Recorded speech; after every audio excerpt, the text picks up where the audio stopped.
백신 맞아야 할 것인가? 맞지 말아야 할 것인가? 하는 제목으로 여러분과 함께 은혜 나누고자 합니다. 원래는 제가 좀 간단하게 말씀드리고 지나가려고 했어요. 왜냐하면 이건 전 지금 예수님 전하기 바빠요, 사실은. 근데 좀 생각보다 좀 미혹받으시는 분들이 많으세요.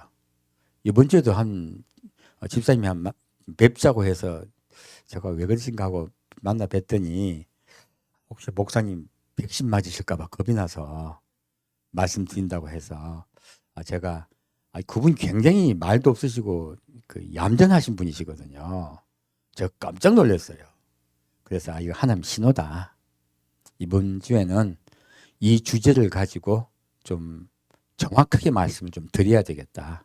왜냐하면 우리도 정확하게 알아야 되고 또 혹시 자칫 잘못 또 오해하고 계신 분들도 오해는 푸셔야 되니까요. 오늘은 그 부분에 대해서 좀 보고자 해요. 자, 마태복음 5장 말씀입니다. 근데 계속 순서는 똑같아요. 마태복음 5장 33절부터 37절까지입니다. 이 말씀 가지고 아마 다음 주까지도 계속 할 것 같습니다. 마태복음 5장 33절부터 37절까지 같이 읽겠습니다. 땅으로도 말라. 이는 하나님의 발등상이며 아니야, 제가 잘못 읽었네. 33절부터 37절까지입니다. 죄송합니다. 또 옛사람에게 말한 바 헌맹세를 하지 말고 내 맹세한 것을 주께 지키라 하였다는 것을 너희가 들었으나 나는 너희에게 이르노니 도무지 맹세하지 말지니 하늘로도 말라. 이는 하나님의 보좌이며 땅으로도 말라. 이는 하나님의 발등상이며 예루살렘으로도 말라. 이는 큰 임금의 성이며 내 머리로도 말라. 이는 내가 한 터럭도 희고 검게 할 수 없음이라. 오직 너희 말은 옳다 옳다 아니라 아니라 하라. 이어서 지나는 것은 악으로 쫓아나느니라. 아멘. 자, 이 말씀이 왜 중요하냐면 사실은 10계명의 마지막 마무리를 예수님이 이렇게 하고 계세요. 헛맹세하지 말란 말은 여러분께서 말씀드렸습니다. 거짓 맹세하지 말라는 말씀과 연결된다고 말씀을 드렸어요. 맹세하는 것은 원래 맹세하다, 서약하다, 언약하다 하는 뜻이거든요. 이것은 하나님이 원래 사람에게 맹세하시는 것을 이야기합니다. 그것을 히브리어로 샤바라 합니다. 뜻은 7번 말하다 하는 뜻이에요. 하나님께서 온전하게 말씀하심으로 우리에게 언약하시고 약속하시고 그리고 반드시 이루시는 일을 이야기해요. 그래서 이것을 이 샤바가 7번 계속 반복되면 샤바트 곧 안식이 된다고 말씀드렸어요. 그만큼 하나님은 하나님의 언약을 반드시 지키세요. 근데 원래 하나님께서 이렇게 언약을 하였던 때가 있었습니다. 바로 시내산에 내려오셔서 하나님께서 우리 사람을 아내 삼으시고 언약하신 거예요. 그 언약을 하시면서 우리 사람에게 10계명을 주십니다. 그리고 너희는 이 계명을 지키라라고 하세요. 지금 예수님도 똑같이 동일하세요. 예수님의 산상수훈이 왜 중요하냐면 하나님이 이스라엘 백성과 언약을 맺으셨던 그 언약, 시내에서 언약을 맺으셨던 그때와 동일하게요. 예수님은 지금 산 위에 올라가서 제자들에게 언약을 맺고 계세요. 사실. 과거에 10계명으로 언약을 맺으시던 것과 똑같이요. 10계명으로 말씀하고 계신 거세요. 예수님은 그러나 그때 하나님이 사람과 맺으셨던 그 언약을 온전하게 언약을 새로이 맺으세요. 이렇게 온전하게 언약을 새로이 맺으실 때요. 지금 우리가 살인치 말라 또 간음치 말라는 말씀을 더 새롭게 우리에게 말씀을 해 주세요. 마지막에 결론이 헌맹세하지 말라라고 말씀하신 거예요. 이 말씀의 깊은 뜻은 사람의 사람이 하나님께 내가 하나님과 언약을 맺고 이것을 지키겠다고 그 당시 이스라엘 백성이 약속을 합니다. 이 약속은 역시 언약이랑 똑같은 말로 우리 한국말로는 언약으로 똑같이 되어 있지만 사실은 내용이 단어가 틀려요. 알라라고 그래요. 그래서 서약한다, 언약한다. 하지만 이 알라는 내가 이 언약을 지키지 않으면 벌을 받겠다 하는 뜻이에요. 그러므로 이스라엘 백성이 하나님과 서약하고 언약했던 것을 이루지 못했으므로 그 언약을 지키지 아니하였으므로 이스라엘 백성에게요 벌이 임한 것이에요.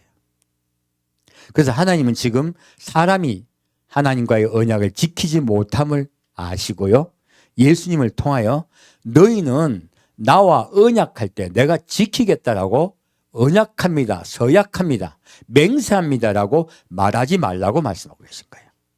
그때와 다르게 언약을 하고 계신 거예요. 뭐라고 언약하고 계십니까? 바로 너희는 맹세하지 말고 옳으면 옳다, 아니면 아니라라고만 하라세요. 그러므로 언약의 수위가 낮아진 것이에요. 이것은 구원이 훨씬 쉬워졌다는 뜻이기도 합니다. 구약의 백성은 구원받기가 쉽지 않았지만은 우리 신약 약속의 백성들은 구원받는 구원의 문이 크게 열렸다는 뜻이기도 해요. 그런데 여기서요, 헛맹세고 거짓맹세, 하나님께 온전히 하나님의 계명을 지키고 하나님과 손잡고 살겠다, 하나님과 관계를 맺고 살겠다고 이야기했던 이 부분에서요, 많은 사람들이, 첫째는 저 지난주에도 첫째는 성도들이, 두 오후에는 앞에 단의 선자들이 그 맹세를 어기는 것에 대해서 말씀을 드렸습니다. 성경은요, 이 모든 것에 하나님이 우리를 만나셨어요, 언약하시고 그 언약을 이루시는 이야기가 성경 전체의 이야기예요. 그러므로 우리는 그 하나님의 말씀을 좀 더 깊이 생각을 하는 것이 좋습니다. 자, 이 말씀, 여기서 하나님께서요, 맹세할 때는 무엇으로 맹세하세요? 말씀으로 맹세하세요. 자, 이 말씀은요, 히브리어로 다바르라고 말해요. 이 뜻은 말하다. 자, 말하시는 거죠. 두 번째요, 언약을 할 때도 말씀으로 언약하시죠. 두 번째는요, 대화하다예요. 놀랍게도 하나님은요, 우리에게 일방적으로 우리 사람들은 말하신다고 생각하세요. 아닙니다. 하나님은 우리 사람과 무엇 하기 원하시냐면요, 함께 대화하기를 원하세요. 놀랍게도 하나님은 우리 사람과 관계가요, 나는 높고 너는 낮아서 순종과 복종과 그리고 나에게 아주 확 숙여가지고 나오지 않으면 벌을 주겠다가 아니에요. 나는 너와 하나가 되시겠다고 말씀하세요. 그리고 너와 대화하는 친구의 관계, 그리고 너와 사랑하는 형제의 관계, 또는 아버지와 자녀의 관계로 내가 너와 함께 대화하며 가족이 되겠다고 말씀하세요. 이것이 바로 말씀하시다의 뜻의 중요한 것이죠. 또 약속하다예요. 내가 반드시 너를 구원하겠다고 약속하고 계세요. 자, 그리고 교감하며 대화하다는 뜻이 함께 있어요. 무엇하며 대화하다? 교감하며요. 우리 대화를 할 때 참 우리 대화가 어렵습니다. 내가 상대방에게 이런 좋은 뜻으로 말을 했는데 상대방이 좋은 뜻으로 항상 받아들입니까? 오해할 때가 많습니까? 오해할 때 많습니다. 오해가 되어서 오히려 부딪히고 싸우고 그리고 서로 사이가 좋았다가 말 단어 하나 때문에 완전히 뒤틀어지는 경우도 참 많아요. 그래서 우리 사람 간의 대화도 참 어렵잖아요. 그런데 하나님은요, 우리 사람과 교감하면서 대화하기를 원하세요. 자, 이걸 이제 오후 때 그 말씀 드릴 건데요. 이거 하시면 돼요. 하나님은 사람을 벌 주려고 한다라고들 다들 생각을 해요. 성경을 봤더니 하나님이 사람을 벌 주려 한다고들 오해하는 경우가 굉장히 많습니다. 아닙니다. 원래요, 사람은 하나님께 범죄함으로요, 벌을 받아버렸어요. 이미 모든 사람은요, 지옥을 가도록 정해져 버렸습니다. 그러므로 하나님이 사람을 찾아오신 것은요, 벌을 주려고 하시는 게 아니고요, 사람을 살리려고 오신 거예요. 하나님이 사람을 만나서 말씀하시는 거는요, 우리와 교감하여서 다시 우리와 교류하여서 우리 사람이 하나님 품으로 들어오고, 그리고 하나님과 원래 하나님이 사람을 창조하신 원목적대로 가족이 되고 사랑하며 하나가 되어 함께 살려고 찾아오신 거예요. 어두운 곳에 빛이 찾아오신 것이에요. 그러므로 하나님은 우리에게 대화하실 때요, 우리를 살리려고 말씀하십니다.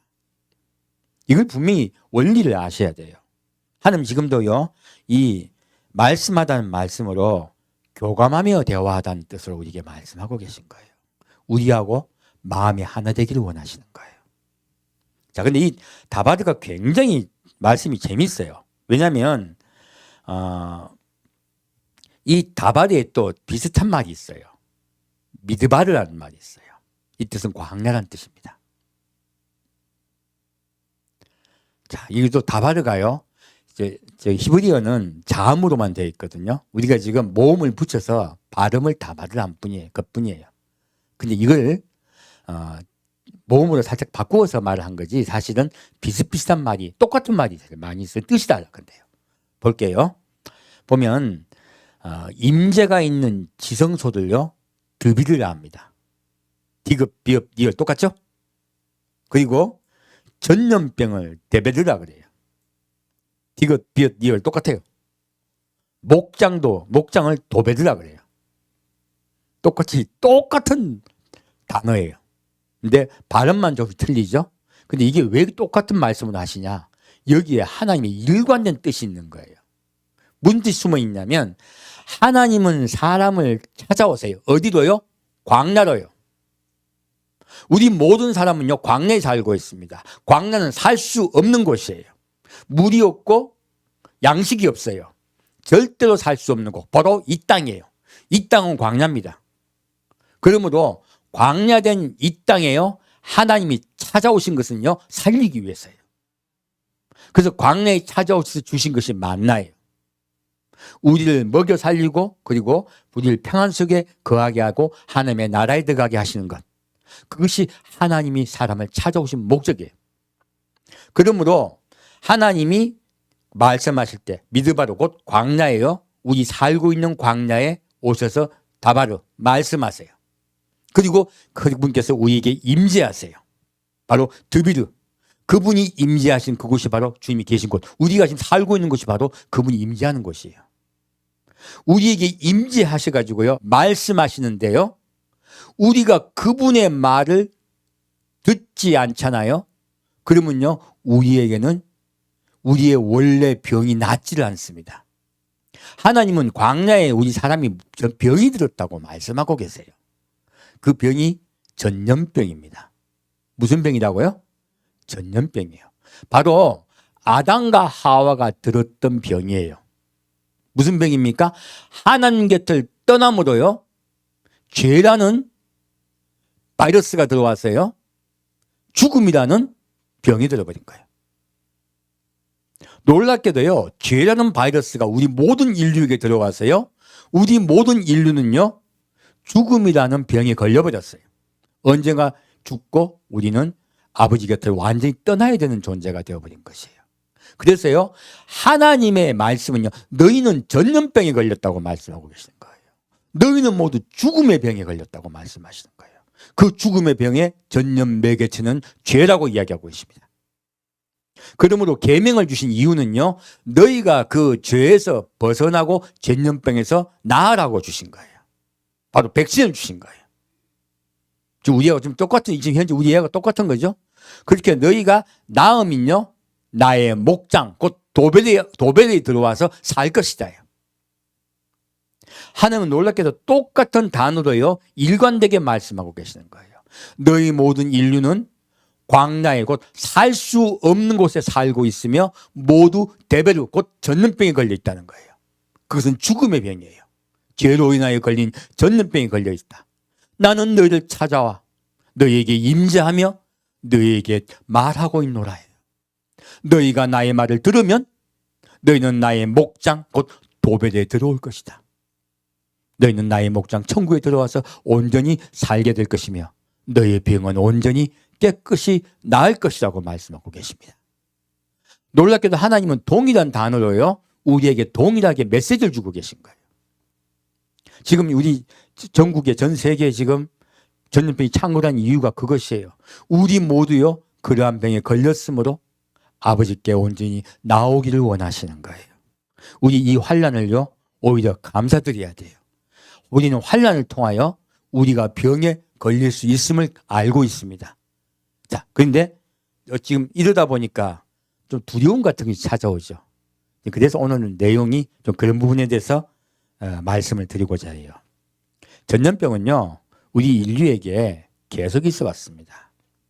지금 이 전염병에 대해서 많은 말들이 많습니다. 하지만 전 세계가 이 전염병을 좀 막으려고 최선을 다하는 이유가 있어요.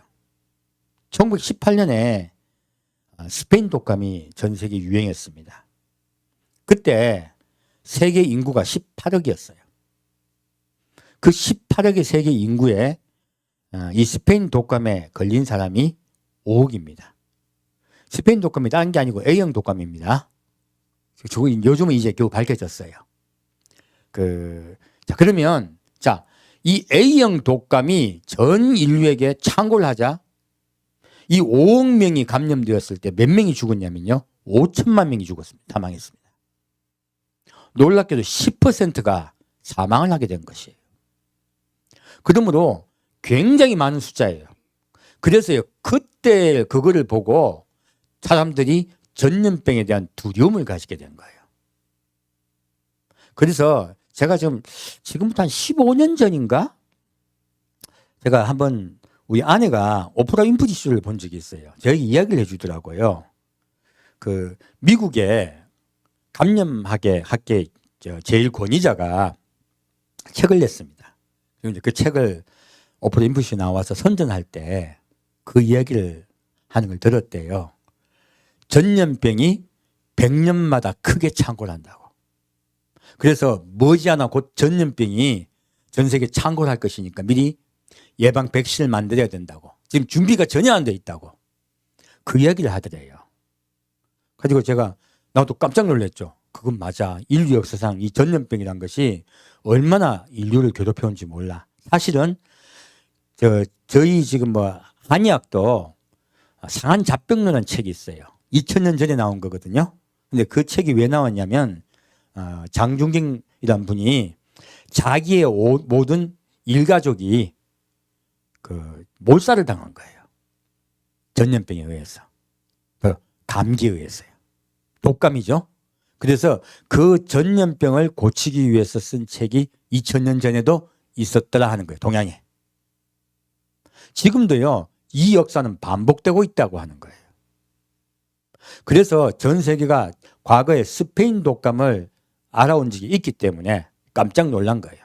제가 지금 15년 전에 그 이야기를 왜 드리냐면은 얼마 전에 빌 게이츠가 5년 전에 무슨 전염병 창궐할 거라고 이야기한 이야기 나오니까 사람들이 빌 게이츠가 뭔데 그런 이야기 하냐? 아니에요. 이미 15년 전에 세계에서 가장 권위적인 전염병 학자가, 미국에서 가장 권위 있는 전염병 학자가 곧 전염병이 창궐할 것이니까 예비해야 된다고 그가 책도 쓰고 많이 강연을 다니셨어요. 그래서 미국의 많은 그런 것을 믿은 분들이 거기에 대해서 대비하자고 자기의 재산을 내놓은 거예요. 근데 그거를 다르게 자꾸 이야기하면서 선의로 내놓은 자기 재산을 내놓은 거잖아요. 그것을 빌 게이츠 음모론으로 바꿔놨더라고요. 이거 사실은 두려움이 그런 것들을 바꿔놓은 것이에요. 제가 그래서 원래 빌 게이츠 같은 사람들이 왜 그렇게 했느냐? 그 전에 그런 일이 이미 예고하고 경고하는 일이 있었다고 말씀드리는 겁니다. 이미 우리나라는 모르지만 미국은 오프라 윈프리 쇼를 다 보거든요. 거의 모든 미국인들이 거기에 대한 두려움이 있었다고 보시면 돼요. 자, 그리고 지금 이 독감 이야기를 왜 드리냐면 지금 우리 좀 볼게요. 이렇게 예비하자고 대비하자 하고 독감을 갖다 예방하기 위해서 처음에는 감기약이 나왔었죠. 그리고 우리 항생제가 나왔죠. 그리고 해열제가 나왔죠. 나중에 지금 시간이 흘러서요. 부족하지만 예방약도 나왔단 바이러스 그 예방약 백신도 나왔단 말이에요. 우리 감기 백신 많이 맞으셨잖아요. 60%밖에 효과가 없어요. 그럼에도 불구하고 효과가 있기 때문에 매년 많이 맞습니다. 그렇게 발전을 해온 것이에요. 사실은 이렇게 발전해 오면서 우리 사람도 이러한 바이러스에 대한 면역계가 좀 생성됐죠. 사실 그래서요. 지금 이렇게 다시 코로나가 창궐할 때 생각보다도 사망률이 떨어지는 거예요. 지금은 2020년 현재 78억 인구가 78억입니다. 그리고 현재 이 스페인 이 바이러스에 지금 코로나에 걸리신 분이 감염되신 분이 1억 1천만 정도 돼요. 전 세계에요. 우리나라 숫자가 적으니까 적은 것 같지만 적은 숫자가 아닙니다. 그리고 사망 수가 250만입니다. 그리고 현재 사망률이 2.2%예요. 과거에 스페인 독감 때보다 사망률이 현저히 떨어졌어요. 이유는요. 우리 몸에 좀 어느 정도 면역계가 생긴 거예요. 그동안에 감기를 계속 알아오면서요. 우리 인류의 면역체계가 좀 생겼기 때문에 사망률이 많이 떨어졌고요. 그리고 다 마스크를 쓰고 거리 두기를 하면서 좀 이 바이러스가 창궐되는 것을 막았죠. 과거에 1918년의 경험으로 모이면은 바이러스가 창궐한 걸 알게 된 거예요. 그래서 지금 이렇게 떨어져 앉고 하는 것들이 그래서 생긴 것이에요. 하지만 여러분 전염병은요. 우리 인류 역사를 완전히 바꿔버립니다. 6세기 정도예요. 6세기쯤에 굉장히 큰일이 있었어요. 6세기에 동로마에 패스트가 만연했습니다. 그 당시에요. 그 동로마 인구가 5천만이었어요. 근데요. 5천만이었어요. 근데요. 그 중에 2분의 1이 죽었습니다. 얼마가 죽었다고요? 2분의 1이 죽었습니다. 어떤 일이 일어났냐면요. 그 당시에 유스타니우스 대제가 완전히 소로마까지 통일을 하고 거의 로마가 복원되려고 했어요. 근데요. 이 패스트가 만연하는 바람에 인구가 반이 죽어버린 거예요. 사망해버린 것이에요. 그리고 로마의 통일도 끝이 났고요. 소로마는 완전히 사라져버립니다. 그리고 동로마도 빛을 다 잃어버려요. 그리고 놀랍게도요. 1000년 동안 암흑기가 옵니다. 인구가 줄어들어 버리니까요. 무역을 할 수가 없어요. 사람이 무역을 하지 못하고요. 자기 집 동네에서 농사만 지어 먹고 살아요. 이게 중세에 우리가 배웠던 어떤 저기 봉건주의죠. 이게 여러분들 지금 로마는요. 교통을 갖다 다 닦아놨었잖아요. 그때 교통이 얼마나 그 활발했는지 모릅니다. 제가 어제 보다가 깜짝 놀랐는데 신라 시대 고대 유물이에요. 뭐가 나면 유리병이 나오더라고요. 유리로 만든 이렇게 비커가 나와요. 큰 게. 어디 거냐? 놀랍게도 카스피에서 나온 거예요. 그게요. 카스피에서 제작된 것이요. 어디까지 왔다고요? 신라까지 온 거예요. 그만큼 2세기, 3세기, 4세기 때요. 전 세계에 무역이 횡행했습니다. 근데 이 패스트로 인해 가지고 다 무너져 버린 거예요. 근 1000년 동안요. 1000년 동안 전 세계에 무역이 끊어지고요. 각자 살게 된 거예요. 문명이 완전히 퇴화해버린 거예요. 농노시대로 바뀌어버린 거예요. 그러다가 이제 겨우 1000년이 지나서 인구가 겨우 복원되기 시작하니까 이제 다시 일어나기 시작했습니다. 또다시 패스트가 유럽에 만연했습니다. 그리고 다시 1400년대에 패스트가 다시 전 세계에 만연해서요. 유럽에 다시 14세기에 인구의 3분의 1이 죽어요. 사망해요. 그리고 그 인구가 300년 후에야 겨우 복원됩니다. 금방 복원 안 돼요. 그래서 이때는 또 다른 일이 일어나요. 유럽에서 먹고 살기가 힘드니까 다른 곳에 먹고 살 게 없을까 하고요. 찾은 게 신대륙이에요. 놀랍게도 먹고 살기 힘들다 보니까 신대륙을 다시 찾게 된 거예요. 해양시대가 열린 거예요. 지금 우리 시대죠. 그러므로 이 질병은요, 인류 역사를 완전히 바꿔버립니다. 원나라가 멸망한 이유도요, 이 패스트 때문에 원나라가 사실 멸망했답니다. 그리고 밑에 명나라가 들어서게 돼요. 나라를 바꾸게 하기도 하고요. 그리고 역사가 완전히 뒤바뀌게 돼요. 이 이야기를 왜 말씀드리냐? 우리가 이제 우리의 시대가 아니고요. 7년 대환란에 들어가면 이런 시대가 옵니다. 여러분 7년 대환란에 들어가면 우리 지금 계속 문명이 발달하고 있죠. 그러면 계속 발전할 줄로 우리가 착각을 해요. 아니요. 전쟁이 나고 질병이 생기고요. 기근이 생기고 하면요. 문명이 퇴화합니다. 사실 그랬어요. 그 시대가 되면 문명이 퇴화한다는 걸 여러분이 잘 이해하시면 좀 더 우리가 알 수가 있어요.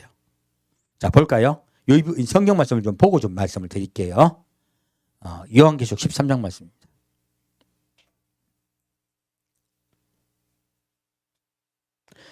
모든 것은요, 하나님께서 계획하시고 작정하신 대로 가시면 돼요. 그러면 여러분이 헷갈리지 않으실 수 있으세요.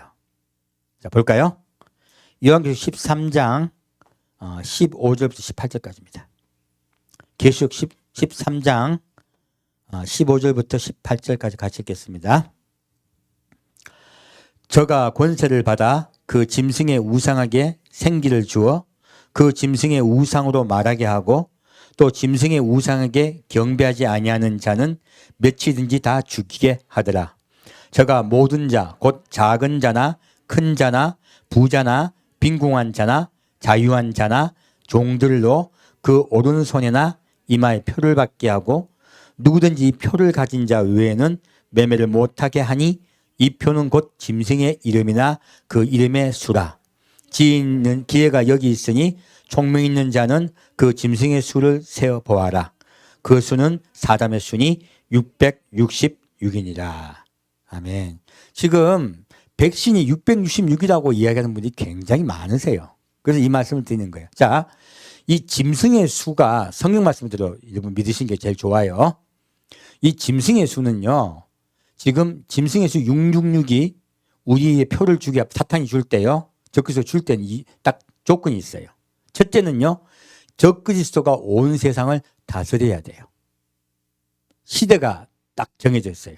성경에 제일 중요한 건 때예요. 지금 적그리스도가 다스릴 때입니까? 아닙니까? 아니죠. 첫째. 둘째요, 매매하는 표예요. 지금 백신 맞는다고 매매합니까? 아니죠. 두 번째는 이 표는 매매하는 표가 아니라는 거예요.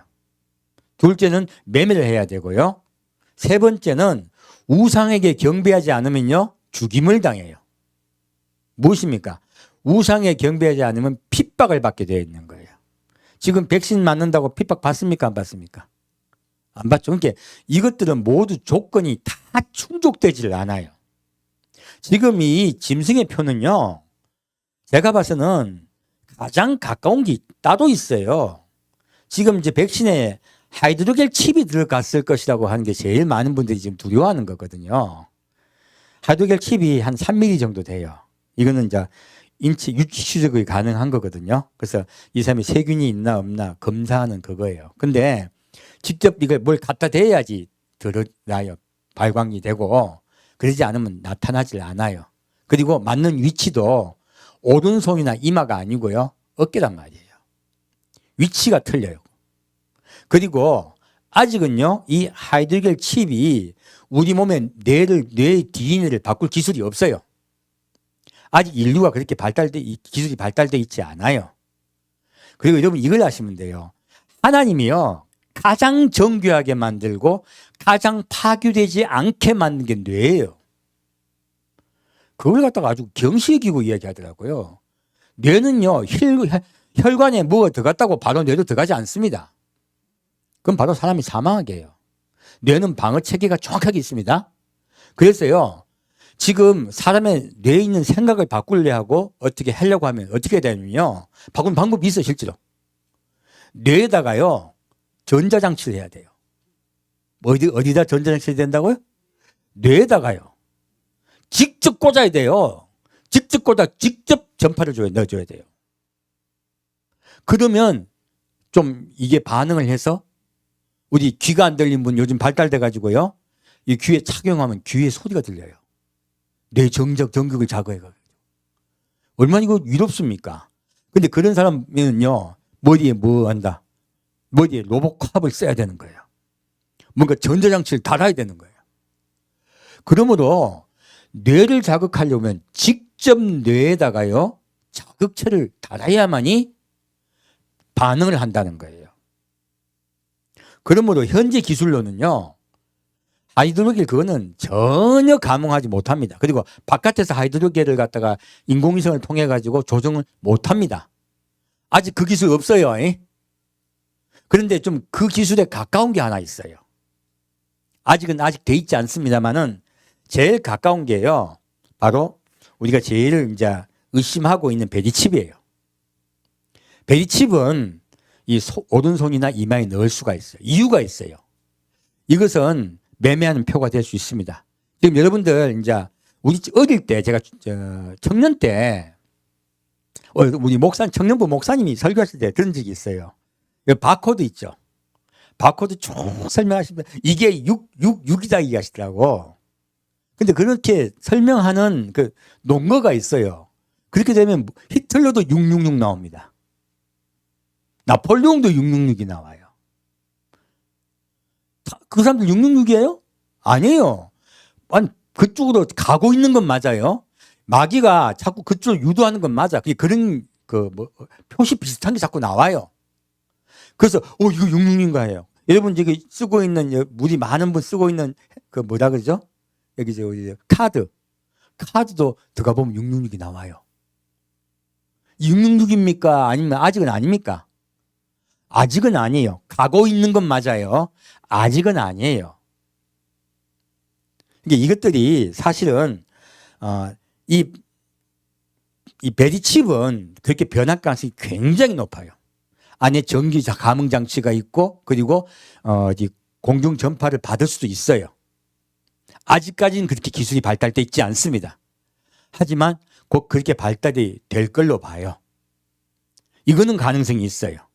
그리고 오른손에 이마가 왜 들어가냐면은 이것이 그렇게 반응을 하려면 무엇이 있어야 되냐면 에너지가 있어야 돼요.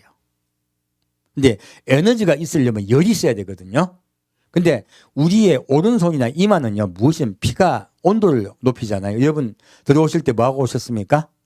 손을 대거나 이마를 대셨죠. 그 몇 도인가 나오죠. 똑같이 열이 발광되는 곳이 바로 오른손이나 이마예요, 사실은. 그래서 일정하게 열을 가해서 뭐라 그러죠? 발응, 곧 감응하게 하는 곳이 이곳이에요. 그래서 받게 하는 거예요. 과학적으로 우리가 이해를 하셔야 돼요. 그래서 가장 가까운 게 베리칩이에요, 사실은. 근데 아직도 베리칩은 그렇게까지 발전되지 못했어요. 지금 그리고 많은 사람들이 자기 몸에 뭘 주입하는 것에 대해서 굉장히 불편해합니다. 그래서 실용화되지도 못했고 사용되지도 않고 있어요. 하지만 기술은 발전할 겁니다. 그랬다가 마지막 사탄이 적그리스도가 이 세상을 지배할 때요. 자, 생각해봐요. 전쟁을 통해 3분의 1이 죽습니다. 전 세계 인구의 3분의 1이 죽고 전염병으로 온 세계에요. 교통이 끊어지고 그리고 여러분 지금 전염병 생길 때 뭐가 돼요? 거리두기 하고 그리고 무역이 끊어지죠. 그리고 관광이 끊어지죠. 그때도 마찬가지예요. 관광이 끊어지고 무역이 떨어지고 기근이 오고요. 7년 대환란 때 그런 일을 겪게 됩니다. 그런 일을 겪게 되면서 이 세상에 문명이 다 퇴화버려요. 그러므로 먹고 살기 위해서 매달리다 보니까 적그리스도가 나타나는 거예요. 그 순서가 있는 거예요. 그렇게 되었을 때에 아마 그러한 과거의 문명의 이기를 이용할 겁니다. 그래서 반드시 그런 일은 일어납니다. 성경이 말씀하신 대로 나타나긴 하지만 때가 안 맞아요.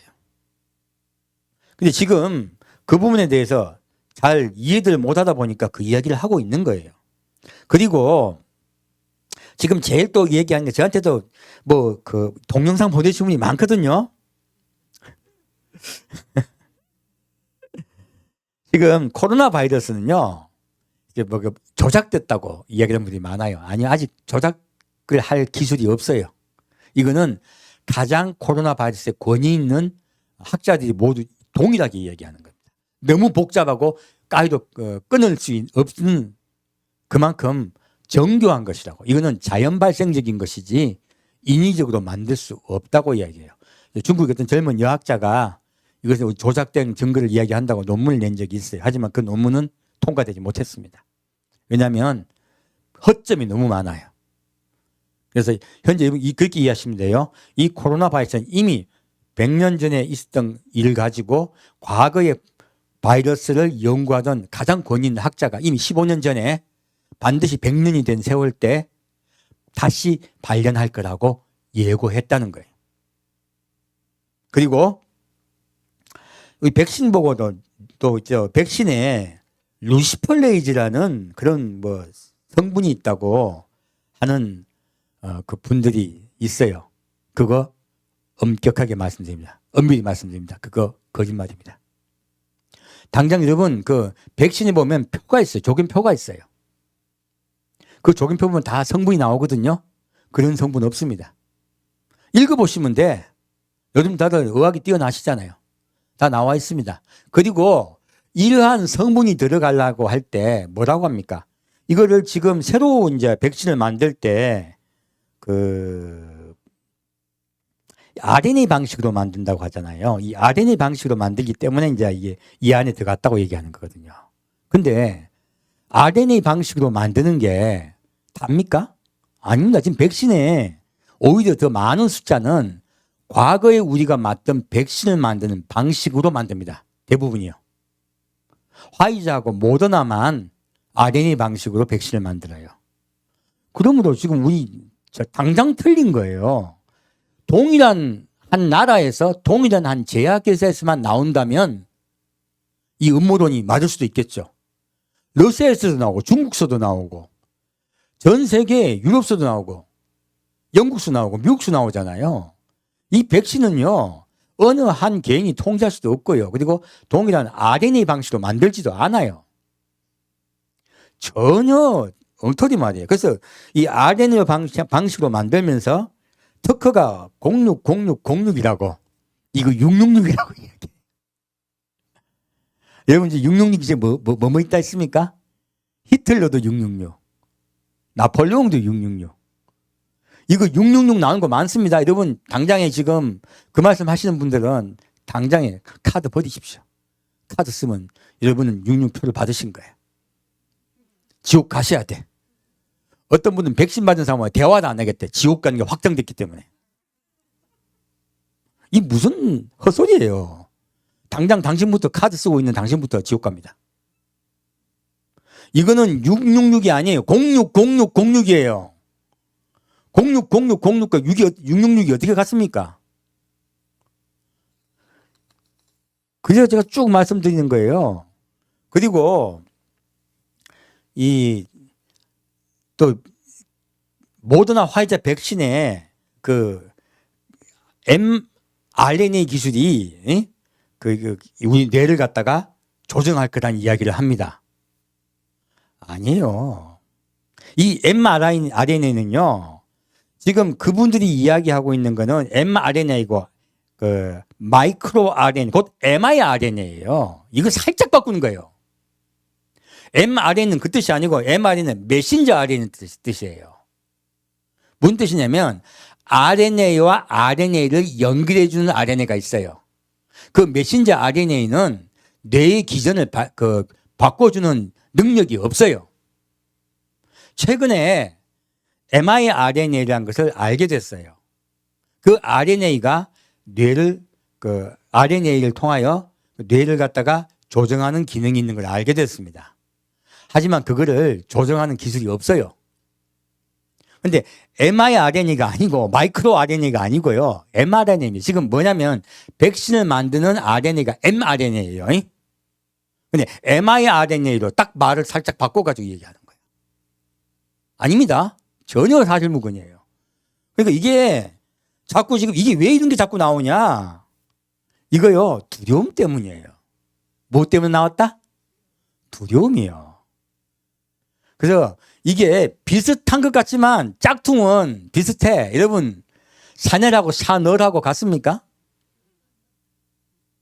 샤랄하고 뭐 많잖아요. 비슷해요. 근데 아니란 말이에요. 지금 이거는 비슷하게 말하면서요, 틀린 걸 이야기하고 있는 거예요. 이게 속에 막 내가 과학적인 걸 보여줄게 하면서 막 이런 거 논문까지 막 가져서 이야기하니까 사람들이 어머 그런가 보다 그러잖아요. 정확히 틀린 겁니다. 지금 mRNA 기능을 가지고 mRNA를 갖다 쓱 끼워넣은 거예요. 전혀 다른 RNA입니다. 그러므로 여러분 이런 거 전혀 두려워하지 마십시오. 요렇게 이제 학술적인 거 말고 딴 걸 이야기해 드릴게요. 요건 이제 좀 더, 좀 본능적인 거예요. 아무리 이렇게 이야기해도 안 믿는 분들이 있잖아요. 왜? 자기 확신인 게 무섭습니다. 먼저 이런 게 들어오면 큰일 나요. 자, 이걸 좀 두려워하는데 앞에 단에 서신 분들은 확인하고 그리고 검증하고 그리고 난 다음에 이야기를 하셔야 돼요. 확인과 검증이 없이 이야기하고 확신을 가지고 이야기해버리면요, 틀린 말을 하게 돼요. 지금 주님 오실 때 다 됐다고 하는 목사님들 중에서 또 뭐 주님 오실 때 다 됐다고 하는 선교사님들 중에서 이렇게 막 지금 백신 맞으면 뭐 큰일 난다 얘기하는 분들 많아요. 이 부분은요, 좀 백신에 대해서 좀 얘기를 해드릴게요. 맞아야 되냐 말아야 되냐 이제는 이건 이때까지 소문은 이제 가짜인 건 알았어. 그러면 이제 백신 맞아야 되냐 말아야 되냐 이 부분에 말씀드릴게요. 간단히 예를 들게요. 저번 주에 제가 그 말씀을 드렸어요. 이스라엘에 대해서 얘기 말씀드렸죠. 지금 전 세계 백신 제일 많이 맞은 나라가 어디예요? 이스라엘이죠. 현재 한 80% 넘어간 걸로 알고 있어요. 85%까지 맞았다는 말이 있습니다. 근데 1차까지만 맞은 거예요. 2차 백신까지 맞은 것은 한 27% 정도 돼요.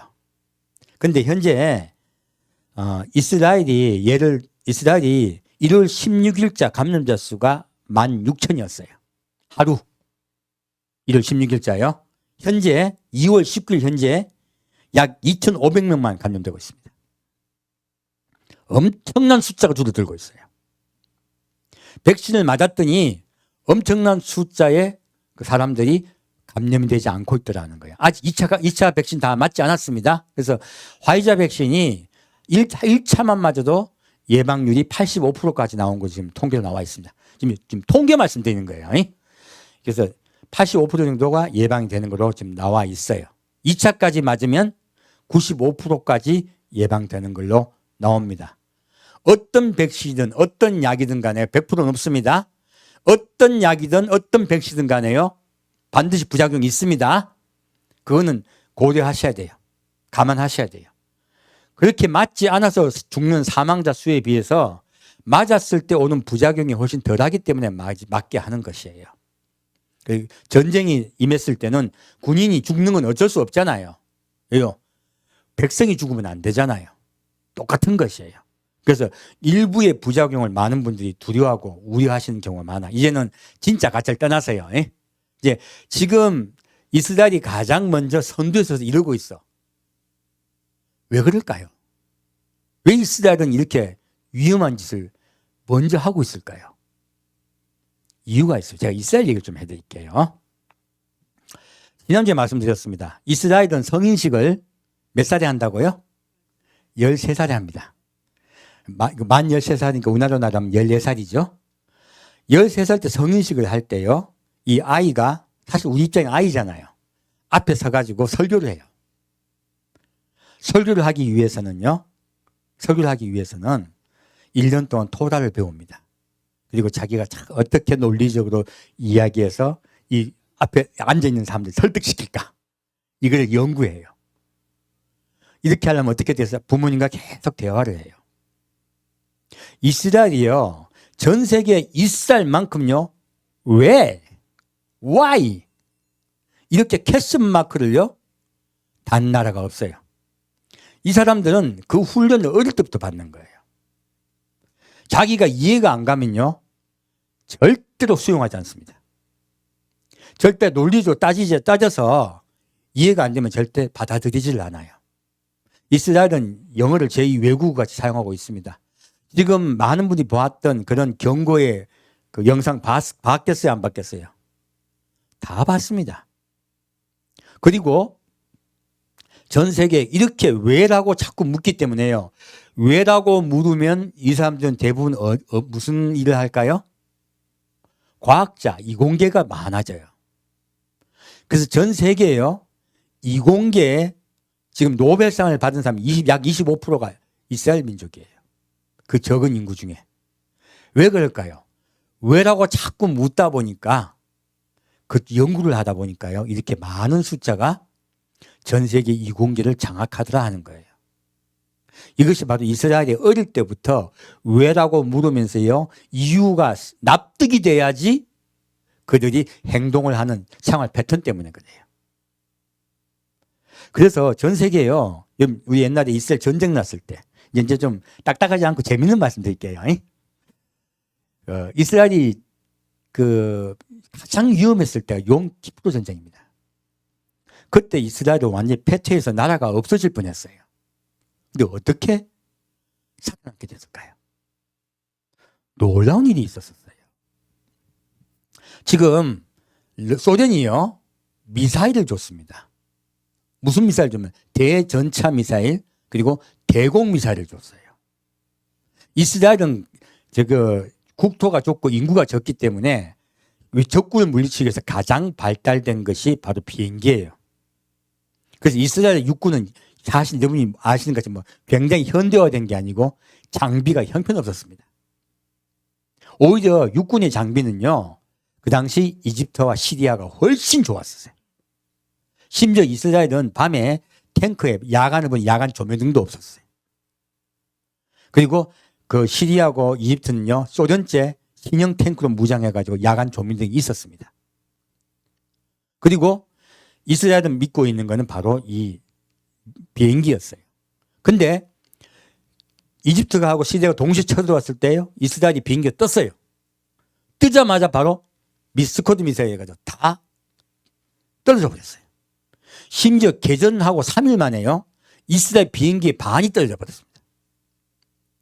이스라엘이요. 과거에 공중전을 이스라엘이 지배했다면 욤키프로 전쟁은요. 이스라엘이 공중전을 지배한 게 아니고요. 바로 시리아와 이집트가 공중전을 지배했어요. 거꾸로 했어요. 그리고 이스라엘이 이제 탱크로 이제 막으려고 나갔죠. 나갔는데 나가자마자 탱크가 작살이 나는 거예요. 그래서 최전방에 있던 탱크의 반이 3일 이틀 만에 녹아 없어져 버렸습니다. 다 파괴돼 버렸어요. 바로 지상에 있는 미사일로요. 소련제 미사일로 이스라엘 탱크가 다 파괴돼 버린 거예요. 아니 다 파괴돼 가지고 전쟁이 져버린 거예요. 그래서 계속 밀고 들어와요. 밀고 들어오고 있는 그 와중에 어떻게 극복했을까요? 비행기도 못 떠. 탱크도 많이 없어. 어떻게 이겨냈을까요? 놀랍게도 그 이틀 3일 동안에요. 후퇴하고 있는 도중에 그 최전방에서 전투를 하던 병사들이 무엇을 찾아냈냐면 파괴된 탱크에 보니까 와이어가 있더라는 거예요. 이거 와이어가 있네? 이거 미사일이 있구나. 그리고 직접 또 근거리 쏘는 미사일이 있는 걸 알게 됐어요. 이 사람들이. 그래서 미사일은 거리가 멀어야 되거든요. 거리에 멀면 되겠냐 하고 가까이 들어가면 이제 안 쏘겠네. 가까이 들어가면 그때 쏘드는 거예요. 가까이도 있네? 알게 된 거예요. 그래서 그 이틀 동안에 탱크가 반이 녹아나 버렸는데 이스라엘 병사들이 어떤 일을 했냐면 이건 미사일에 의해서 우리를 공격하는 것이다. 알게 됐어요. 그리고 놀라운 작전을 펴니다. 바로 이제 사각작전인데요. 하나, 둘, 셋, 넷, 동서남북으로 이렇게 포즈를 주고 나가요. 나가면 앞에 있는 탱크를 향하여 미사일 쏘겠죠. 근데 미사일 쏠 때 뭐가 번쩍한 불빛이 나요. 그럼 이 앞에 있는 탱크가 잘못하면 맞아 죽어요. 근데요, 이 탱크가 번쩍하는 불빛을 볼 때 맞아 죽을 때요, 뒤에 있는 탱크가 미사일이 어딘지 알고 쏴버리는 거예요. 그리고 번쩍하는 불빛이 날 때요, 그곳을 향하여 일찍 총을 쏴버려요. 그러면 이걸 그 당시 미사일은 자동이 아니기 반자동이기 때문에 이렇게 겨눠야 된단 말이에요. 사수와 조수가. 불이 번쩍할 때 총을 쏴버리면요, 겨누지 못하고 움찔해버려요. 그럴 때 폭탄을 쏴가지고 그들을 죽이기 시작했어요. 그리고 그 미사일을 없애기 시작했어요. 그런데 그 미사일을 없애기 위해서요, 수많은 병사가 희생됐습니다. 그런데 국가 민족을 위해서요, 그 사람들은 갈 데가 없어요. 멸망당하면. 자기 가족 형제를 지키기 위해서요, 자기를 희생했어요. 그리고 그렇게 미사일을 극복하기 시작했어요. 놀라운 일이죠. 그렇게 극복하기 시작하자 이집트가 이제 시나이 반도를 다 점령하고 이스라엘 본토 들어가려고 하다가요, 그때부터 패퇴하기 시작한 거예요. 이 작전은요, 어느 세계도 할 수 없는 작전이에요. 무엇입니까? 자기 목숨을 희생하고요, 나라를 구하겠다는 거예요. 그리고 무엇이 있을까? 왜라는 의문 부호가 있는 그들. 그 의문을 품고요, 3일 만에 그걸 찾아냈다는 거예요.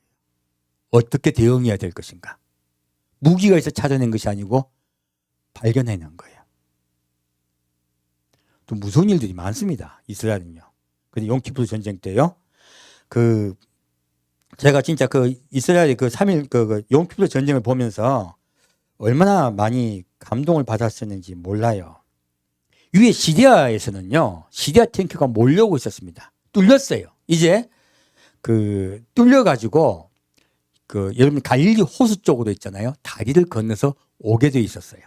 그 다리를 건너서 뒤로 쳐가지고 완전히 이스라엘 탱크를 괴멸시키기 위해서 탱크들이 내려오고 있었습니다. 근데 한 젊은 청년이 21살 된 치비카 그린 골드 소유라는 사람이 그쪽에 시리아에 애인하고 캠핑을 왔어요. 그 이제 시리아 쪽이 아니죠. 바로 이제 그 골란고원에 캠핑하고 놀러 왔다가 전쟁이 난 걸 알게 됐어요. 바로 옷 갈아입고요, 바로 전쟁에 자기가 나갔습니다. 애인 빨리 집으로 가라 하고. 우리하고 반대예요. 바로 전쟁에 참여했어요. 근데 자기가 근무하던 곳도 아니에요. 그리고 이 사람은 탱크를 한 번도 평생 몰아본 적이 없는 사람이에요. 그런데 나갔더니 탱크가 후퇴하고 있는 거예요. 그리고 너희들 뭐 하고 있냐 하니까 후퇴하고 있다고. 이게 보니까 다 죽었어요. 자기가 제일 계급이 높은 거예요. 이 탱크 내가 이제 접수한다. 내가 지휘한다. 그리고 본부에 연락을 해요. 아니, 그게 가능해요, 안 가능해요? 우리 같으면 허락하겠어요, 안 허락하겠어요? 탱크병도 아니야. 나이도 어려. 21살밖에 안 됐어요. 근데 바로 허락합니다. 그리고 올라타고요, 4대의 탱크를 가지고 매복을 해요. 매복을 하고 포를 쏘면 상대방이 알 거 아니에요. 그러니까 그냥 포를 안 쏘고요, 빙글빙글 돕니다. 언덕에서. 먼지가 확 일어나잖아요. 그러면 탱크가 수십 대가 있는 것 같아 보여요. 그러면서 포를 쐈습니다. 그렇게 밤새 격전을 벌여요. 그 30대 탱크 중에 10대가 박살이 납니다. 그리고 그들은 시리아 탱크가요, 이 사람이 지금 대부대가 온 줄 알았던 거예요. 대부대가 온 줄 알고 후퇴합니다. 근데 놀랍게 이 30개의 시리아 탱크는요, 바로 골란고원을 지나서요, 갈릴리 호수로 넘어오려고 했던 탱크들이었어요. 이 탱크가 넘어오면요, 골란고원은 완전히 다 뺏겨버려요. 이런 특수 임무를 띄웠던 탱크를 우연히 어떤 한 탱크 훈련도 받지 않은 초급 장교가 다 막아낸 것이에요. 이게 왜 가능할까요? 왜라고 캐션마크를 갈고 전술을 배운 거예요. 탱크를 자기가 몰지 못할 거 아니에요. 전술을 배웠기 때문에 전술을 쓴 거예요. 매복하고 먼지를 일으키고 그리고 기습해야 싸우고 전술적으로 공격해서 성공한 것이에요. 그리고 계속 나갑니다. 나가서요, 지금 어느 대대에 이르는데 다 죽고 대대장도 탱크가 없어서 바주카포를 쏘고 있었어요. 완전히 이건 끝난 거죠. 이 대대에 단 4대의 탱크가 들어가요. 4대가 탱크가 들어가가지고 지금 마침 거기에 몇십 대가 오고 있는 그 적의 탱크와 썩 교전합니다. 똑같은 방식으로. 이 친구가 이틀 동안 잠 한숨 안 자고 싸워요. 그래서 시리아의 탱크 60대를 파괴시킵니다. 그리고 시리아가 완전히 이스라엘의 탱크를 장악하고 골란군을 완전히 장악하는 걸 막아내버려요. 놀랍게도. 그리고서 그 뒤에 정훈군이 와요. 정훈 탱크가 와서 도망가고 있는 시리아 탱크를 괴멸시켜버립니다. 그래서 역전하기 시작해요. 이걸 제가 왜 말씀드리냐면 이 사람들이 이것이 가능했던 이유는요. 왜라고 묻는 이성이 발달됐기 때문에 그래요. 늘 생각하고 고민하고 판단하고 정확한 것을 하려고 하는 거예요. 그리고 희생하려는 마음이 있는 거예요. 나 하나가 죽음으로써 이 나라를 지켜야 되겠다는 거예요. 이스라엘은 무서운 나라입니다. 그래서 그 어려웠던 전쟁을 이겨낸 거예요. 여러분 지금 그런데 이스라엘이 제일 먼저 백신 맞았죠. 우리가 지금 네가 옳리 내가 옳리 이거 따지느라고 하면요. 이스라엘 사람만큼 좀 따질 분이 있으면 따져보십시오.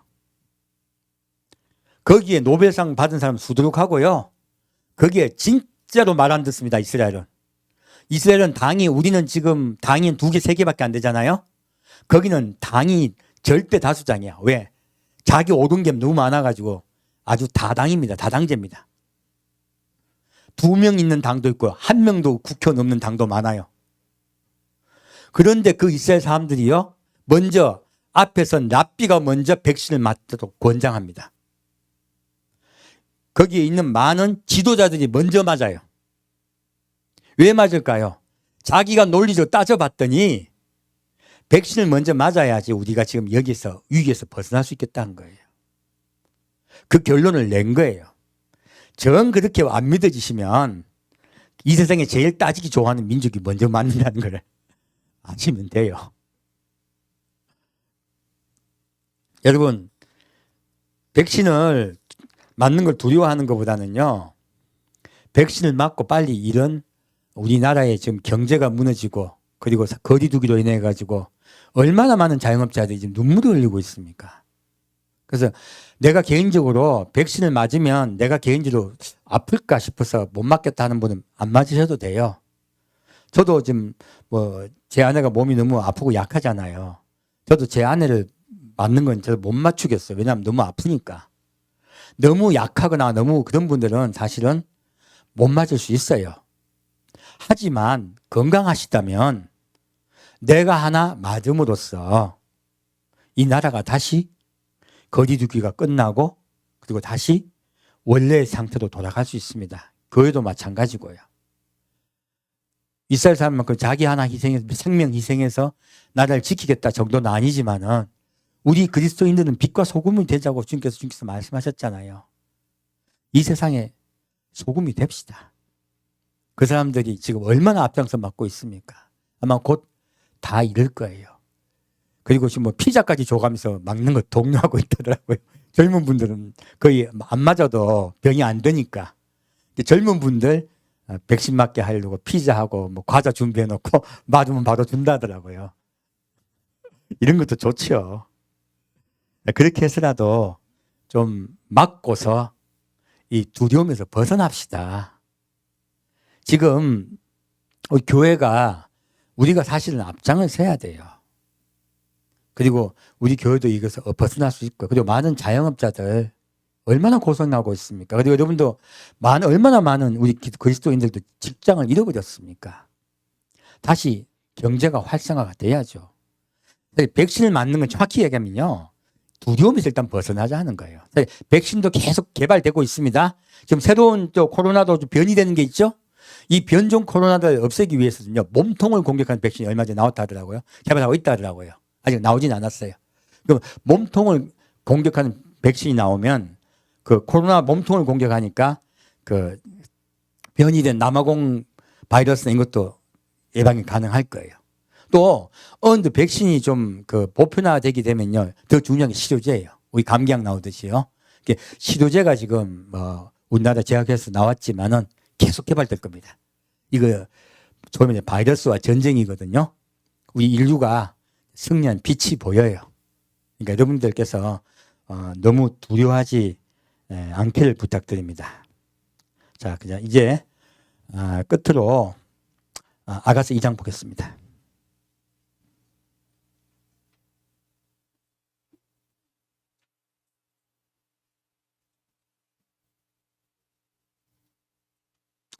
아가서 2장 1절부터 7절까지 같이 읽겠습니다. 아가서 2장 1절부터 7절까지 같이 읽겠습니다. 나는 샤론에 수선하여 골짜기에 백합화로구나. 여자들 중에 내 사랑은 가시나무 가운데 백합화 같구나. 남자들 중에 나의 사랑하는 자는 수풀 가운데 사과나무 같구나. 내가 그 그늘에 앉아서 심히 기뻐하였고 그 실과는 내 입에 달았구나. 그가 나를 인도하여 잔치집에 들어갔으니 그 사랑이 내 위에 기도구나. 너희는 건포도로 내 힘을 돋고 사과로 나를 시원케 하라. 내가 사랑함으로 병이 났음이니라. 그가 왼손으로 내 머리에 베개하고 오른손으로 나를 안는구나. 예루살렘 여자들아, 내가 노루와 들사슴으로 너희에게 부탁한다.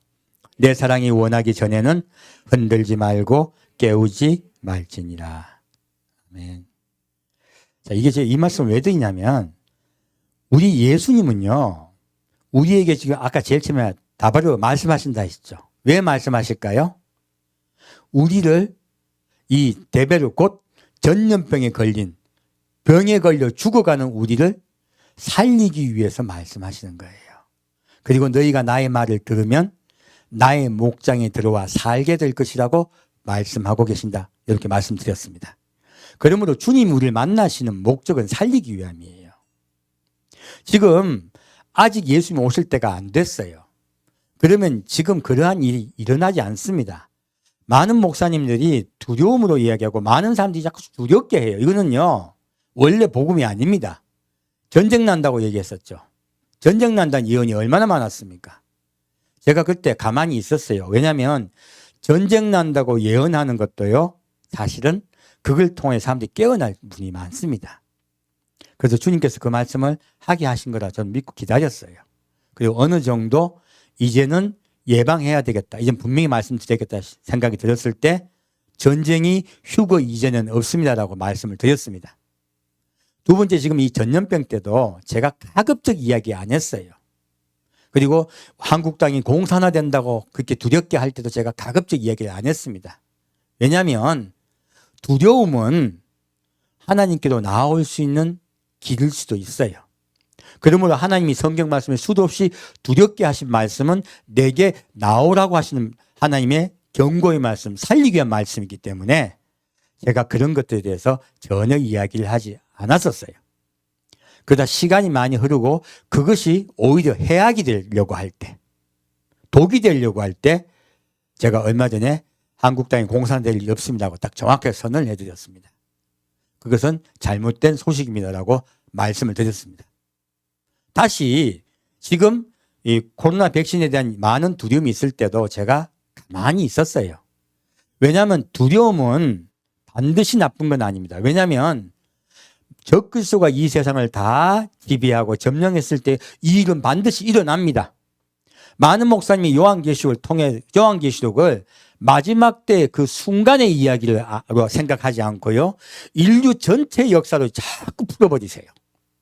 요한계시록은요, 마지막 7년 대환란 직전에 일어나는 일들은 사건의 설명이에요. 바로 우리 때에 있는 사건이기 때문에 과거의 요한계시록을 해석했던 모든 해석은요, 다 엉터리입니다. 해석이 될 수가 없어요. 그러므로 과거에 해석했던 그 방식대로 수많은 목사님이 말씀하시는 것은 지금과 때가 맞지를 않아요.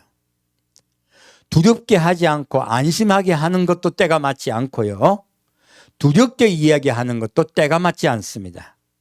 지금 우리는요, 살아가는 예수님께 나와서요, 예비해야 될 때예요. 여러분, 예비할 때 두려우면 예비가 됩니까? 안 됩니까? 내일 우리 집에 저녁이, 내일 아침에 끼니가 없어. 예수님과 사랑에 빠집니까? 안 빠집니다. 예수님 좋습니까? 안 좋아요. 만나를 내일 아침 주신다는 확신이 있어야지 예수님과 사랑에 빠지죠. 어떤 확신이 있어야 된다? 내일 아침에 만나가 반드시 내린다는 확신이 있어야지 예수님과 함께 갈 수가 있어요. 그러므로 휴구가 있기 직전까지는요, 그러한 일들이 없습니다. 지금 제가 육류표 이야기하고 무슨 이야기 나올 때 제가 좀 잠잠히 있다가 이제 무르익었기 때문에 말씀드리는 거예요. 여러분, 예수님이 오시는 그날까지요, 그러한 일들은 발생하지 않습니다. 왜요? 하나님이 신부를 단장시키기 위해서 주시는 것은요, 사랑이에요. 평안이에요. 이 본문의 말씀을 왜 읽었냐면, 나는 샤론에 수선하여 골짜기에 백합화로구나. 예수님은 누구세요? 네, 샤론에 수선하고. 이게 샤론은요, 들판이에요. 들판에 어디서나 볼 수 있는 꽃이고 골짜기에 숨어있는 순결한 분이세요. 바로 그분은요, 우리에게 사랑으로 우리를 물 대주신 분이에요. 이 꽃은요, 평화를 상징합니다. 바로 예수님은 우리에게 평화 때 찾아오신다는 거예요. 바로 마지막 신부 단장 시키실 때 일이에요. 그래서 아가서도 마찬가지고요, 요한계시도 마찬가지고, 그리고 룻기도 마찬가지입니다. 마지막 때 이야기입니다. 그래서 그전에는 소설 같고 동화 같았고, 그리고 이상한 기괴한 이야기 같았던 것이에요. 지금 우리 때는요, 온전하게 열리는 때입니다. 여기서 보면, 자, 여자들 중에 내 사랑은 가시나무 가운데 백합화 같구나. 자, 예수님이 마지막에 이렇게 꽃으로 찾아오셨는데요, 이 세상에 예수 믿는다는 분들이 다 뭐 같다고요? 예수를 믿어. 근데 뭐 같다고요? 가시나무요. 지금 많은 교회가요, 예수님을 사랑하려 하지 않고요, 예수 믿으면 복 받고 예수 믿으면 내 산업이 일어날 거라고 자꾸 이야기해요. 예수 자체가 목적이 안 되고요, 천국이 목적이 안 되고 예수를 믿어서 오는 결과가 목적이 되는 경우가 많아요. 이거는 바알입니다. 바알신을 믿는 거예요. 그 제가 저번 주에 이 세상의 교회가 자꾸 바알신을 믿고 있다고 말씀드렸어요. 지금도 마찬가지예요. 이 세상 교회가 가시나무 같다는 거예요. 그런데 내 사랑은 백합화 같구나. 바로 나를 닮았구나 하는 거예요. 우리 여러분 예수님 닮으셔야 돼요. 두 번째, 남자들 중에 나의 사랑하는 자는 숲풀 가운데 사과나무 같구나. 자, 우리가요, 백합화 같이 주님 앞에 나아가잖아요. 그러면 남자는 예수님이죠. 예수님은 누구시라고요? 사과나무요. 자, 사과나무에는 무엇이 있어요? 달콤함이 있고 물이 있어요. 근데 완전히 물이 많지는 않죠. 지금 우리 때는 기근의 때예요. 예수님이 온전히 우리한테 임하지 못하는 때예요. 그래서 예수님도 아시기 때문에요, 예수님도 말씀하시기를 숲풀 가운데 사과나무 같다고 하신 거예요. 바로 달콤하고 물기가 있어요. 하지만 조금 건조해요. 그 말씀하고 계신 거예요. 그리고 우리 신부는요, 그 그늘에 앉아서 심히 기뻐하였고 그 실과는 내 입에 달았구나. 무엇입니까? 이 세상에요, 어떤 이야기를 하더라도 우리 누구 품에 앉아 있어야 된다? 예수님 그늘. 햇빛이 없어요. 보호해 주세요. 사랑해 주세요. 환난이 있다 없다. 신부단장 하려면 첫째 주님께서 제거하시는 것이 환난이에요. 그러므로 예수님 오시기 직전에는요, 이 땅에 평화가 임합니다. 그래서 7년대 풍년이라고 이야기해요. 그리고 그가 나를 인도하여 잔치집에 들어갔으니 그 사랑이 내 위에 기도구나. 예수님이 우리에게요, 어디로 들어갔다고 말씀하세요? 잔치집. 바로 교회는요, 잔치집이에요. 제가 여러분께 이제 좀 코로나 풀리고 나면 또 뭐 할 거면 점심을 맛있게 할 거예요. 왜 자꾸 제가 맛있게 뭘 만드냐? 교회에 온다? 잔치 벌리러. 예수님 먹고 마시며 기뻐하며 감사하며 찬양하다가 돌아가기 위해서 예배를 드리는 것이에요. 예배는 곧 잔치예요. 그래서 예수님께서요, 너희가 나의 잔치집에 들어왔구나 하는 거예요. 여러분을 두렵게 할까요? 기쁘게 해드릴까요? 예수님은 여러분을 기쁘게 주라고 말씀하고 계십니다. 그리고 너희는 건포도로 내 힘을 돋고 사과로 나를 시원케 하라. 자, 포도에 물이 있어요, 없어요? 아직 포도가 열리지 않았어요. 우리가 천국에 올라가야 진짜 포도를 마십니다. 먹습니다. 그래서 예수님이 내가 아버지의 보좌에서 잔치를 벌일 때까지 포도에서 난 것을 다시 먹지 아니하리라 말씀하셨어요. 아직은 천국 잔치가 열리지 않았습니다. 그래서 우리는 이 성경 말씀을 통하여 예수님을 먹되 건포도예요.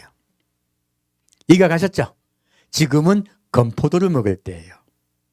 그리고 사과도 날 시원케 하라.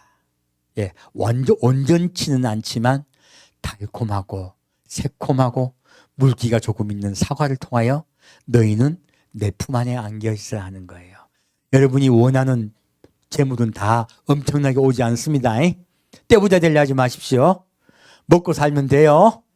그래서 예수님은 예수 오실 때 전까지 룻기에도 보리 6대를 주신다고 하셨어요.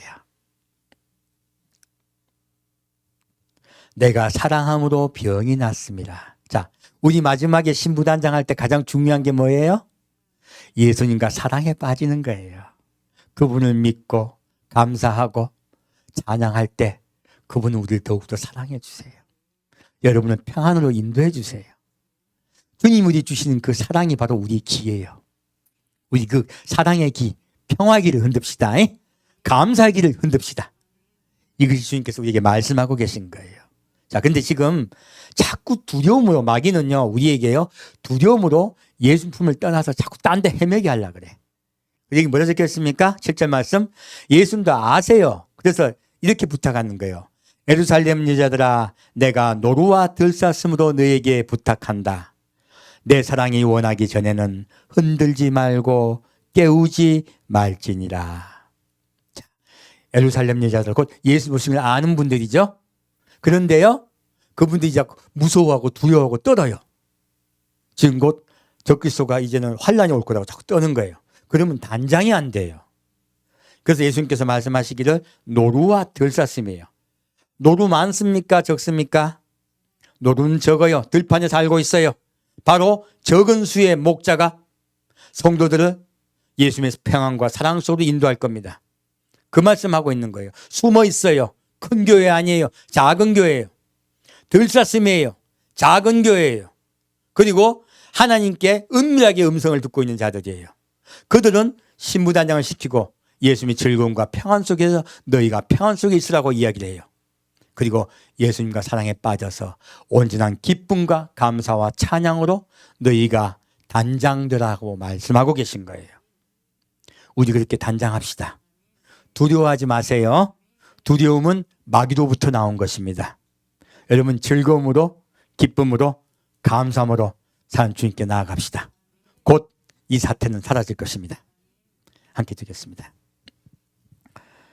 사랑하는 주님, 오늘은 주님의 말씀으로 우리 많은 성도분들이 두려움과 그리고 어려움으로 자기 마음이 혹시 뺏길까 봐 주님께서 말씀해 주시니 감사합니다. 우리 성도 한 명 한 명 예수님을 잃지 않게 해 주옵시고 또 우리 마음속에 예수 외에 예수님께 주신 그 평화, 샬롬 외에 그 어떤 것도 받아들이지 않는 우리 성도 모두에게 아버지 역사하여 주옵소서. 우리 마음에 예수가 씨가 되게 하여 주옵소서. 그 씨가 발아되게 역사하여 주옵소서. 예수님과 사랑에 빠지게 하여 주옵소서.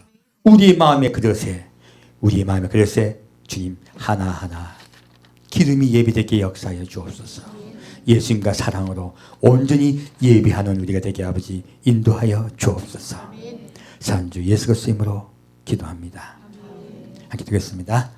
기타의 할바카마시 엘리키다시아 아발리크라 비카다시 몰라카다시아 암발라시 엘리키도베카시 비클라비트카와시아 아발림비칼라시 밀라카다시아 히빌리크라비트카와시아 아바디비카바 칼라비카다시 이필라카파카시카다시 이필라칸바바카바시 이필라칸바시크다시아 아발리크라비타코와시라. 성령 역사하시고 인도하시사 우리 신부를 단장하기 위해서 빨리빨리 이 세상을 복구시킴을 감사드립니다.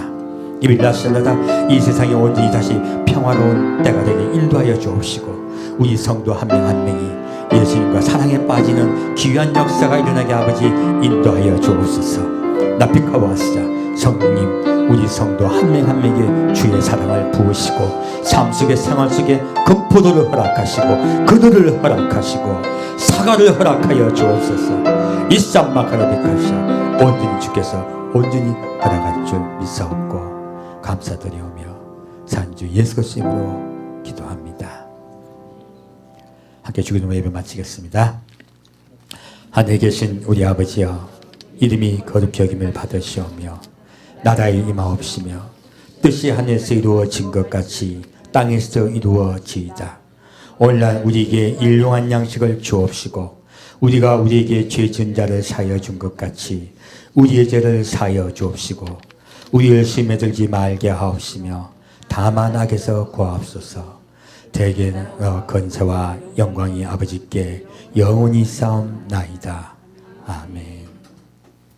지금은 마지막의 마지막 때 예수님이 오시기 직전에 우리에게 평화로 찾아오시고 꽃으로 찾아오시고 사과나무 그늘이 되겠다고 약속하신 주님, 우리에게 건포도를 주시고 사과를 주셔서 우리 마음이 시원케 해주시겠다고 약속하신 주님, 그리고 우리를 오른손으로 베게 하고 꼭 안아주시겠다고 약속하신 그 주님, 그 주님께 주신 그 사랑과 평화를 믿고 예수님 품에 꼭 안겨서 잠들기를 원하는 우리 성도 한 명 한 명에게 주님의 사랑과 은혜와 긍휼과 평화가 온전히 함께할 줄 믿사옵고 감사드리오며 우리 성도의 산업 하나하나를, 건강 하나하나를 지켜줄 줄 믿사옵고 감사드리오며 성부와 성자와 성자의 이름, 성령의 이름으로 간절히 축원드리옵나이다.